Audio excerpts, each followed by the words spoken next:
It's got brownstones, leafy streets, and community spirit. Welcome to Park Slope, home of the largest historic district in New York City. From its farmers markets to famed Prospect Park, this is Brooklyn living with a true neighborhood feel. I'm Arosa Sanjana, licensed associate broker with Daniel Gale, Sotheby's International Realty, with experience helping buyers in neighborhoods like this one, Park Slope. From StreetEasy, this is Know the Neighborhood. This beloved Brooklyn neighborhood is bordered by Prospect Park to the east, Gowanus and Boerum Hill to the west, Prospect Heights to the north, and South Slope to the south. It's served by 7 subway lines, including the F&G trains, with easy access to 4 additional lines nearby. There's always something to keep you busy in Park Slope. With its restaurants and bars on Fifth Avenue, stand-up comedy shows at Union Hall, and movies at nearby Nighthawk Cinema. And of course, there's Prospect Park, known as Brooklyn's backyard. Opened in 1867, Prospect Park stretches over 500 acres and features a zoo, boating lake, and lots of spots for a summer barbecue. Community events are a constant in Park Slope, and cultural gems like the Brooklyn Conservatory of Music and nearby Brooklyn Museum help keep the neighborhood vibrant. Park Slope is also a foodie haven, jam-packed with restaurants from Aldi La to Stone Park Cafe, from popular bakery Winner to Pasta Louise. And don't forget about Park Slope Food Co-op, a community institution for over 50 years. But the best way to get to know a neighborhood is by chatting with someone who lives there. So I'm meeting up with Park Slope residents Jess and Brendan at the bar Brendan's owned for 7 years, the Commissioner. So what brought you to Park Slope in the first place? Honestly, I was just looking for a backyard. My brother and I moved here 12 years ago. We found a 3-bedroom with a backyard, and it was right near the trains and the Barclays Center, and we haven't moved since. I wouldn't if I were you. And when did you come here to Park Slope? I followed Brendan to Park Slope from Queens. Yes. And I think one of the beautiful things about the neighborhood is there are so many gorgeous buildings. I love the architecture. Something that drew me in instantly, but also just having so many family-owned buildings is really nice. So we actually, have lived in buildings where our landlords are right on site and got to know our neighbors really well, which I love about this neighborhood. It really brings about that community that everyone longs for when they come from another city or another small town. That's why I've stayed for 12 years, because it becomes this small community where you know your neighbors, people walking down the street. And it makes life in a big city so much more enjoyable. Now, it's a good time to mention that you actually own this beautiful bar.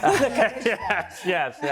I've owned it for 7 years now, and it has become a community hub, which is so amazing and helps in terms of getting to know everybody in the neighborhood, but also means that when we want to, enjoy a night without running into people we know, we have to go 15 blocks down Fifth Avenue.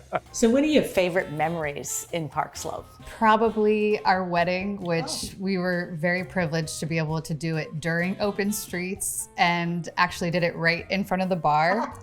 So we got to have, of course, our friends and family, about 200 plus of them, and then any regulars and strangers, passerby that were coming. So that was a really special moment. We started in the bar and then walked out kind of down the aisle, and coming out and seeing the community of Park Slope there cheering us on. This one, the owner of Gowanus Gardens, which is a great bar down on 4th Avenue, was crying, and I'm trying to hold it together for my friends and family, and she's bawling, and I'm like, you can't do this to me. You literally are married to Park Slope. Yes. So you guys see yourselves here long term? I would love to stay here forever, honestly. It's got everything we need, so I hope we don't have to go anywhere. Well, cheers to that. Now that we've gotten a sense of what the neighborhood is all about, let's discuss the types of housing you'll find here. StreetEasy data shows that as of July 2024, 48% of available homes in Park Slope were condos and 22% were co-ops, while townhouses made up 12% of available homes. In the same time period, the median asking price in Park Slope was $1.8 million. But you can find homes at a wide variety of price points, depending on where you look. If you're thinking of buying in Park Slope, StreetEasy can match you with an agent like me, with experience in the neighborhood or building you're interested in. Working with a buyer's agent offers you expert guidance, a streamlined search, and representation throughout the buying process. When you reach out about a listing on StreetEasy, you'll be connected with a buyer's agent who can help. Or you can contact StreetEasy Concierge at the link below to get matched with a buyer's agent or ask any questions you may have. Park Slope is also popular with renters. As of June 2024, the median asking rent was $4,100. This is higher than Brooklyn's median asking rent of $3,522, but lower than neighborhoods like Brooklyn Heights, where the median asking rent is $4,500.